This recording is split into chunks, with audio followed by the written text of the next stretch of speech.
The book of Ecclesiastes, in Hebrew Qoheleth, which means the preacher, belongs to a group of 7 so-called wisdom books in the Hebrew Bible, along with Psalms, Proverbs, Song of Songs, Job, and Sirach. In Proverbs, for example, the pursuit of wisdom will prosper you because it is an attribute of God woven into the fabric of reality and human conduct. But the voice of the preacher is the voice of a skeptic. Qoheleth's opening words begin the first reading for the 18th Sunday of Ordinary Time this year. Vanity of vanities, the preacher says. Vanity of vanities, all is vanity. The book has 3 main themes, or premises. The first concerns the march of time. On a cosmic scale, you and I are just a blink of the eye. In the march of time, nothing ever really changes. The second theme is the inevitability of death, which can come unbidden and unannounced, making all our plans and projects null and void. The third is that life is subject to random chance, whereas in Proverbs, doing the right thing will on the whole bring its due reward. For the preacher, under the sun, the race is not to the swift, nor the battle to the strong, nor bread to the wise, nor riches to the intelligent, nor favour to the men of skill, but time and chance happen to them all. That's from Ecclesiastes chapter 9, verse 11. The preacher is something of a lone voice within the wisdom tradition and in Judaism as a whole. But it helps to know that it may owe something of that voice to the Greek Empire of that period and to Greek culture. Israel was a part of that great empire at that time, and to Stoicism in particular. Stoicism's founder, Zeno, was active in Athens around 300 years before the time of Jesus, and he spoke of a universal principle, the logos, which in Greek means word or reason. And the logos has divine origins and orders the cosmos and the natural world, and is also the principle of reason within us. This may remind you of the prologue to St. John's Gospel. In the beginning was the Word, and then all things were made through him. And then again, in him was life, and the life was the light of men. And that theme of the Logos is found in much Christian tradition thereafter. Note first that the word, the Logos in John's Gospel, is a person, not simply an impersonal principle. And the Logos was the subject of much argument on the part of some early Christian apologists, they were called, notably St. Justin the Martyr, in the mid-2nd century, who had a university training and used the Logos doctrine very much in his dialogue with his pagan contemporaries. Stoicism may even show a distant influence from Far Eastern religions. The doctrine of Dharma is the Hindu and Buddhist idea that right action is in harmony with cosmic law, with karma, and the order of nature, and with human flourishing. And perhaps also the Hindu Vedic doctrine of the world soul, the Atman. You find it in the ancient Vedas, the Hindu scriptures. The Atman is the world soul which also resides in each human being. But the preacher teaches that nature can let us down. We are to trust in God and strive after virtue despite the vanity, chaos, and randomness of life. We are to live our lives in such a way that we inherit the true treasure that endures. Perhaps here, finally, is the element of hope in Ecclesiastes. St. Ignatius of Loyola, who founded the Society of Jesus, the Jesuits, expresses this thought, this God-centered hope, very beautifully in one of his prayers, where he says, "Give me only your love and your grace. That is enough for me." Now, in the parable of the rich fool, in the Gospel for the 18th Sunday of this year, Jesus warns us against a self-enclosed living that leads to moral apathy. The rich man does not appear to have lived an outstandingly evil life. He is simply consumed by his desire to grow richer, and he is immune from what goes around him. His attitude is, "I will say to my soul, soul, you have ample goods laid up for many years. Take your ease, eat, drink, and be merry." And God says to him, "Fool, this night your soul is required of you, and the things you have prepared, whose will they be?" Reminds you a little of Ecclesiastic, perhaps, and the voice of Coeleth. Vanity, vanity, all is vanity. Like the parable of the rich man and Lazarus, Jesus' parable here implies that it is not the sin of commission, but that of omission, of indifference towards the needs of others. As the Lutheran pastor and World War II martyr Dietrich Bonhoeffer once remarked, "Doing nothing or silence in the face of evil is itself evil."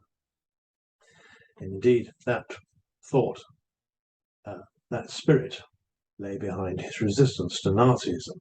He returned from England to Germany in order to stand up to it, and for his pains, he was hanged at Flossenburg only a few days before the end of the war. St. Paul, in the 18th Sunday's second reading from the Colossians, the letter to the Colossians, urges his readers in Colossians 3 to persist in renouncing evil desires and especially greed. That's in verse 5 of chapter 3.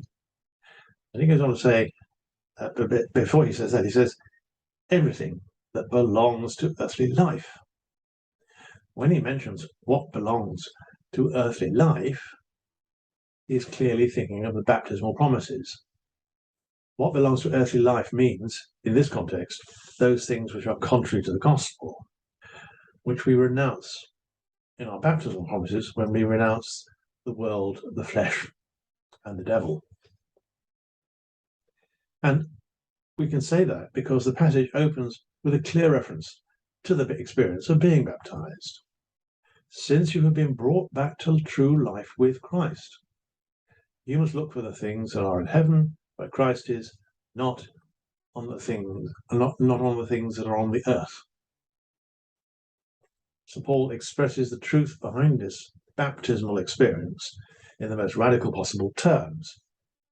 In the next verse, chapter 3, verse 3, "For you have died, and your life is hid with Christ in God." Hid with Christ in God. Elsewhere, in Galatians, for example, in chapter 2, verse 20, St. Paul describes the life of the baptized in similarly dramatic and very personal terms. "I have been crucified with Christ. It is no longer I who live, but Christ who lives in me. And the life I now live in the flesh, I live by faith in the Son of God, who loved me and gave himself for me." Christians swim, or should be swimming, against the tide, against the values or anti-values that may exist in the society around us. A founder of modern sociology, Max Weber, who died in 1920, realized that in some respects, Western secular culture has tended to evacuate the world of ultimate meaning. There are many aspects to this pessimistic view of the world and our place in it. I shall just mention two examples for now. First, there is the assault on truth. This is taking place on several levels. In Weber's time, he was very aware of the power of the mass media, of the newspapers, and of propaganda. And of course, it was the dawn of the fascist and the Nazi movements in a turbulent post-war Germany, which may well have alerted him to that aspect of this secularizing disenchantment of the world around us, the desacralization of the world. Nowadays, some of this assault on truth is closely linked with the flourishing of social media and the proliferation of fake news and conspiracy theories. Second, there is what we could call an assault on hope. In 1943, C.S. Lewis, the great Christian thinker and eminent classicist, published a short pamphlet or short book, The Abolition of Man, a defense of objective values and natural law, which he saw as being under threat from scientific hubris, where, that is, the language and prestige of the physical sciences and technology are inflated into a doctrine of everything, including what it is to be a human being. Something rather like this is being attempted today with our ordinary conceptions of mind and the self. A reductionist assault on those conceptions, on consciousness, free will, and much else that in our right mind we think of as what makes us essentially human. The mind is just the brain, nothing more. The universe is a physical entity, nothing more. And there is a consensus among a few philosophers and a number of scientists and not a few members of the science commentariat. Consensus that we are simply fleshy machines with advanced AI software, artificial intelligence software. Except, of course, it's not artificial, it's fleshy, it's natural, it's naturally evolved. And I have argued elsewhere that the comparison of the mind with a kind of highly advanced software, of which the brain is the hardware, is itself a profoundly false analogy and a symptom of profound conceptual confusion.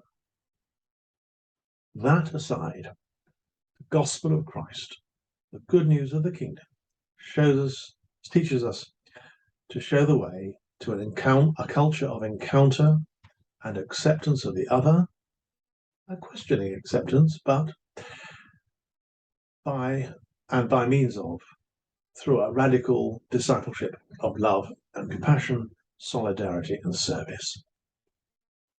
This is because in the inner life of God, love and grace are one and the same. The gracious love, given and received between the persons of the Godhead in the life of God, but poured out into creation. But here below, we distinguish between love and grace, though they're closely related.